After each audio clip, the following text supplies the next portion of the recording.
News 24। মোথাবাড়িতে কংগ্রেসে আবার বড়সড় ভাঙন। তৃণমূলে যোগদান করলেন প্রায় 100 জন যুব কংগ্রেস কর্মী। মোথাবাড়ি বিধানসভা এলাকায় কংগ্রেসে বড়সড় ধাক্কা।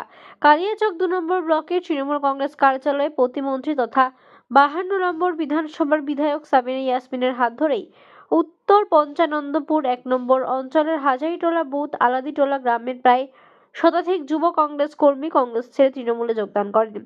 তাদের হাতে দলীয় পতাকা তুলে দিয়ে স্বাগত জানান মোথাবাড়ি বিধানসভা কেন্দ্রের বিধায়ক তথা রাজ্যের মন্ত্রী সাবিনা ইয়াসমিন। দীর্ঘদিন আমরা কংগ্রেস পার্টি করলাম, সেখানে গত পঞ্চায়েতেও আমরা কংগ্রেস করেছি। কংগ্রেস করাতে আমরা যতগুলো ইয়ং ছেলে আছে, যতগুলো আমরা এসছি আজকে 70 থেকে 80 জন, তাতে আমরা কোনো উন্নয়ন করতে পারিনি বা কোনো কারো হেল্প করতে পারিনি, কোনো কিছু করতে পারিনি, কোনো সহজ সহযোগিতা করতে পারিনি আমরা। তার কারণে আজকে আমরা কংগ্রেস দল ছেড়ে আমরা টিএমসিতে যোগ দিলাম সামনেদির হাত ধরে। তাতে আমরা অনেক খুশি যে আমরা আশা করছি যে আমরা লোকের সহযোগিতা বা অনেক হেল্প করতে পারবো এই পার্টির মাধ্যম দিয়ে।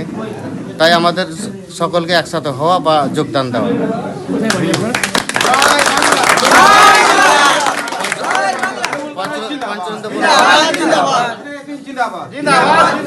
পঞ্চনন্দপুর 1 কি নাম আপনার?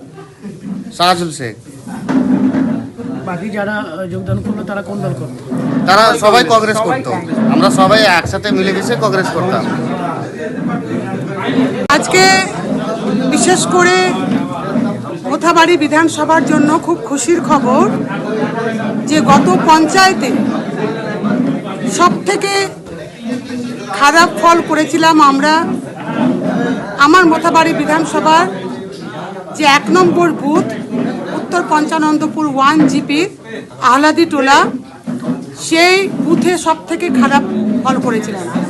এমনকি ধরতে গেলে আমরা তৃণমূল কংগ্রেস ভোটই পেয়েছিলাম না, যৎসামান্য প্রায় 200 মতো ভোট পেয়েছিলাম। ওরা মনে হয় সম্ভবত 800-র মতো কংগ্রেস পেয়েছিল, প্রায় 600 ভোটে মার্জিন ছিল।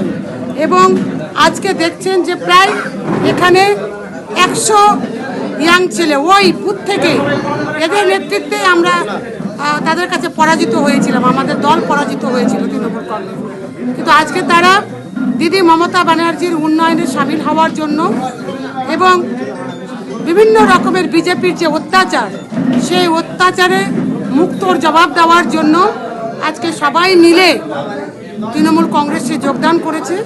আমরা সকলকে তৃণমূল কংগ্রেসে স্বাগত জানাচ্ছি এবং আমি মনে করি যে ইয়াং ব্যাটালিয়ান, প্রত্যেকের বয়স কিন্তু সব যুবক, প্রত্যেকেই যুবক।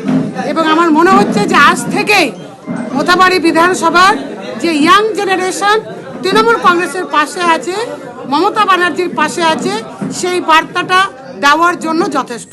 ধন্যবাদ। মমতা ব্যানার্জি জিন্দাবাদ, অভিষেক ব্যানার্জি জিন্দাবাদ, কালিয়াচক 2 ব্লক তৃণমূল কংগ্রেস জিন্দাবাদ, মোথাবাড়ি বিধানসভা তৃণমূল কংগ্রেস জিন্দাবাদ, উত্তর পঞ্চানন্দপুর 1 তৃণমূল কংগ্রেস জিন্দাবাদ।